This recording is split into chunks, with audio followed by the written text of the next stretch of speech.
আচ্ছা গায়েস, আমার ভেতরে একটা প্রশ্ন সবসময় ঘুরপাক খায়। আপনাদেরও তো বউ আছে নাকি?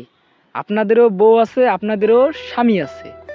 বাট আপনারা কি কখনো আপনাদের বউকে নিয়ে বা আপনাদের স্বামীকে নিয়ে একসঙ্গে মিলেমিশে পাগলামি ছাগলামি করেন এবং লুচ্চামি করেন এবং নোংরামি করেন এবং সেগুলো ভিডিও ধারণ করে সোশ্যাল মিডিয়ায় আপলোড করেন? করেন না তো করেন না। আপনারা করেন না কারণ আপনারা হইলেন সম্মানিত মানুষ। কিন্তু আজকে যারা সোশ্যাল মিডিয়াটা কাপল ব্লগ করতে করতে নোংরা বানাইতে বানাইতে সোশ্যাল মিডিয়াটা আজকে বস্তি মিডিয়া বানাই ফেলছে, তারা কি আসলেই সম্মানিত? তারা কি আসলেই সম্মানিত ব্যক্তি? কখনোই না। তারা আসলেই কোনো সম্মানিত ব্যক্তি না।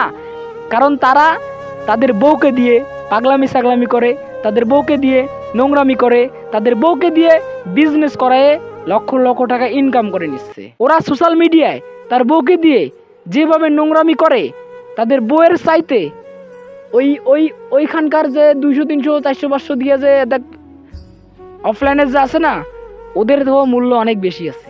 কারণ তারা এরকমভাবে পাবলিককে বিলিয়ে দেয় না, সব পাবলিককে একসঙ্গে বিলিয়ে দেয় না এদের মতো, ঠিক আছে? এদের নদী নালা পাহাড় পর্বত ওরা প্রত্যেকটা মুহূর্তে শুধু এক্সপোজ করে ফেসবুকের মধ্যে এক্সপোজ করে। আসলে দোষটা আমি তাদের বউয়ের ধরি না, তাদের বউয়ের কোনো দোষ নাই, সম্পূর্ণ দোষ তাদের স্বামীর। কারণ স্বামী কাস্টম স্বামীর ভেতরে কোনো ম্যাক্সিমাম স্বামীর দেখবেন কোনো কর্ম নাই, কর্মহীন স্বামী।